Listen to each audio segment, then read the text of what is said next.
Welcome. Today, we are going to deconstruct Robert Souther's incredible anti-war poem, After Blenheim. Think of this as a complete lecture. We're going to break down everything from its historical roots to its incredibly powerful message, giving you all the key insights you'd need for a really thorough academic analysis. So here's our game plan. First, we'll set the stage, talk about the poet and the real battle. Then, we'll walk through the story itself, moment by moment. After that, we'll get into the heavy stuff, the true cost of war. Section 4 is all about the poem's secret weapon, irony. Then we'll get technical and look at Souther's poetic toolkit, and we'll wrap it all up with the poem's enduring message. Let's get right into it. Okay, first things first. To really get a poem like After Blenheim, you have to understand where it came from. So we need to look at the man who wrote it, and the very real, very bloody battle that sparked the whole thing. Robert Southey is a super interesting figure, full of contradictions. As a young man, he was a complete rebel. He was inspired by the French Revolution and even got expelled from school for protesting against corporal punishment. But as he got older, he did a complete 180 and ended up as the establishment's poet laureate. This conflict inside of him, the radical versus the traditionalist, is the perfect storm for creating a poem that really digs into and challenges the whole idea of national glory. Now, this is absolutely crucial to remember. Blenheim was not just some made-up place. It was a real and incredibly brutal battle. It happened back in 1704, during the War of Spanish Succession, and it was a huge victory for the English forces. Southey writes his poem almost 100 years later, looking back on this celebrated event and asking a very different question. What was the real human cost of that famous victory?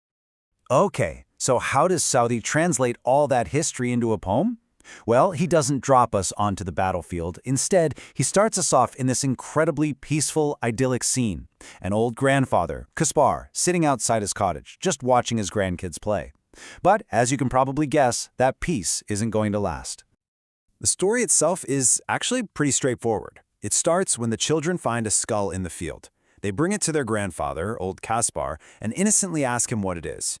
He starts to tell them about the terrible war he lived through, but he keeps interrupting his own gruesome story to say this one strange phrase, "'Twas a famous victory." This cycle, this jarring contrast between horror and praise, is what drives the entire poem forward. And that brings us right to the poem's beating heart. Underneath all the talk about glory, Southey is forcing us, the readers, to look directly at the brutal, messy, devastating reality of war. What even old Caspar, the guy praising it, calls a shocking sight. This quote right here is just devastatingly effective. And think about the specific choice Southey makes. He doesn't focus on brave soldiers or generals. He points his poetic lens at the most innocent victims imaginable: civilians, mothers, and newborn babies. This single detail transforms the poem from a simple history lesson into a profound statement about human suffering. It's a point you definitely want to highlight in any essay. And just in case we don't grasp the sheer scale of this tragedy, Caspar tells us about the battle's aftermath, where many thousand bodies were just left rotting in the sun. This isn't a glorious, heroic image of war, is it? It's a disgusting, grotesque picture of mass death.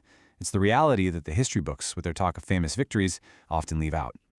Okay, now we get to what is arguably the most important literary device in the entire poem. I'm talking about irony. Southey's entire anti-war message is built on the massive, glaring gap between the words old Caspar says and the horrifying reality he describes. And this slide just lays it out perfectly. On one side, you have Caspar's empty, patriotic catchphrases, "'Twas a famous victory," things like that, must be. And on the other side, you have the awful truth he himself experienced: thousands of corpses, dead infants, his own family losing their home. The poem's entire power, its entire message, exists in the space between these two columns. This is exactly what makes old Caspar such a brilliant and tragic character. He's a walking contradiction. He saw the war's horrors up close, yet he can't give a single logical reason why it was fought. He just repeats what he's been told to believe. It's a powerful critique of how easily people can be conditioned to celebrate something without ever questioning its purpose.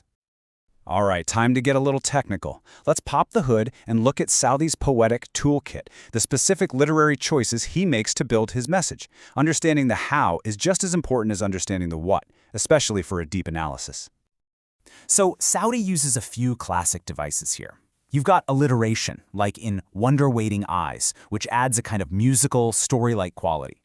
But the big one, the most important one, is repetition. That phrase, "'twas a famous victory," is hammered home so many times that it loses all its meaning and starts to sound hollow and absurd. And, well, that's exactly what Saudi wants. The poem's structure is also doing a ton of work. It's a ballad, which is basically a song that tells a story. But listen to the rhythm, the meter. It's very simple and regular, almost like a nursery rhyme.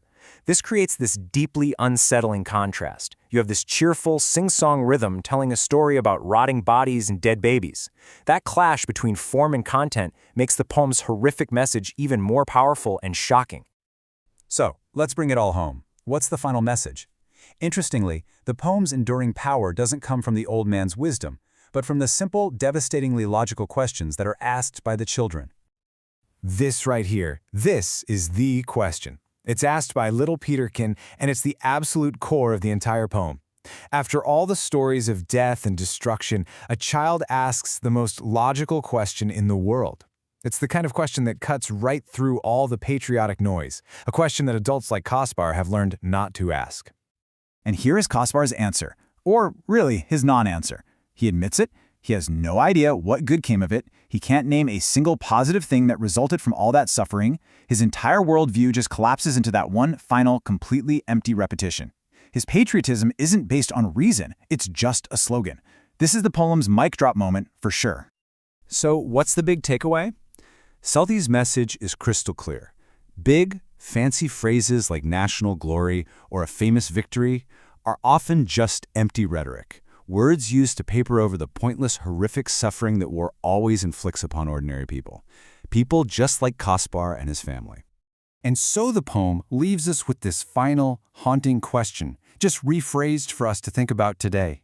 Can the abstract idea of a famous victory ever be worth the very real concrete price of many a newborn baby?